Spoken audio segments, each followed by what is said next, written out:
नमस्कार दोस्तों, हमारी आज की कहानी है दादी माँ। तो दोस्तों, आप इस चैनल पर नए हैं तो चैनल को सब्सक्राइब जरूर करिएगा। दादी, आप सारा दिन क्या करती हो? अपने रूम में बैठे बैठे बोर नहीं होती क्या? दादी 7 वर्ष के पोते के प्रश्न पर हंसने लगी। नहीं बेटा, यह बोर क्या होता है, मुझे तो पता ही नहीं। मैं अपने भगवान को याद करती रहती हूँ, उनके भजन गाती हूँ, मेरा मन तो इसी में लगा रहता है। दादी ने कहा। यह सुनकर पोता बोला, चलो आज मेरे साथ खेलो, अभी मम्मी घर पर नहीं है, वह 4 बजे वापस आएगी। उन्होंने जो होमवर्क दिया था मैंने उसे पूरा कर लिया है। मोहन मन चलाते हुए बोला, चलो न दादी माँ। उसकी दादी बोली, पर बेटा तेरी मम्मी को पता चल गया तो तूने मेरे साथ खेला है तो वह नाराज हो जाएगी और मुझे भी सुनाएगी। दादी की बात सुनकर मोहन बोला, ओए दादी, आप ही मेरी मम्मी से कितनी डरती हो? आप तो पापा की मम्मी हो ना, मत डरो। पापा ने बोला था कि कभी कभी दादी के साथ टाइम स्पेंड किया करो। दादी माँ, आपको मम्मी पूरा दिन कुछ न कुछ करवाती रहती है। मोहन बोले ही जा रहा था। दादी बोली, वह तुम्हें बहुत होशियार बनाना चाहती है, जिसे तुम दुनिया के सबसे बड़े आदमी बन सको।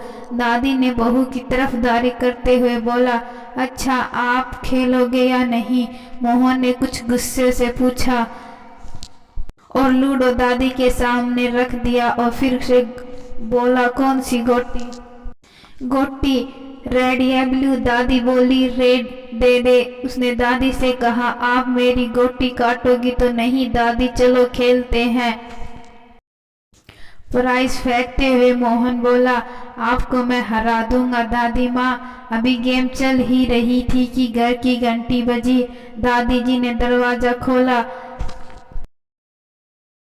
रीना बहू आ गई कि कौन है दादी? यह कहकर मोहन उसके पीछे पीछे चला आ रहा था। माँ को देखते ही वह डर गया। अंदर जाते हुए रीना ने पूछा, मैथ का होमवर्क पूरा हो गया?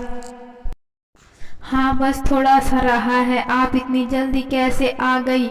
अभी तो 4 नहीं बजे। मोहन, मैं मम्मी से सवाल कर दिया। रीना आपने रूम की तरफ जाते हुए रीना ने दादी के रूम में नजर डाली। ऐसा वह अक्सर करती हैं, बच्चों पर कंट्रोल रहे इसलिए दादी से बच्चे दूर ही रखती है।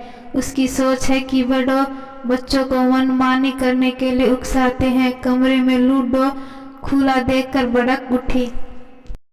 मना किया था न कि टाइम वेस्ट मत करना, घर आकर ड्राइंग क्लास में ले जाऊंगी जरूर। मैथ का होमवर्क पूरा नहीं किया होगा। नोटबुक चेक करते हुए मोहन को बोली, होमवर्क पूरा करो, चलो अपने रूम में। दादी जी को घूरते हुए जा रही थी। दादी जी की आंखें भर आई, चुपचाप अपने कमरे में आ गई।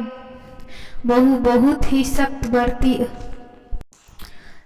है, वह अच्छी तरह जानती है, पर चुप रहने के सिवा कोई चारा भी नहीं था। शाम को आशीष के आने का श्याम को पापा के घर आने पर मोहन खूब रोया।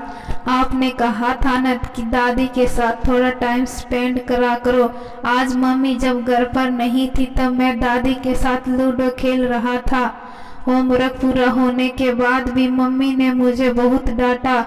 रीना, तुम जो इसे दादी से दूर रखती हो, एक दिन इसका फल भोगोगी। आजकल वैसे ही बच्चों का परिवार, समाज, रिश्ते आदि की जानकारी नहीं होती।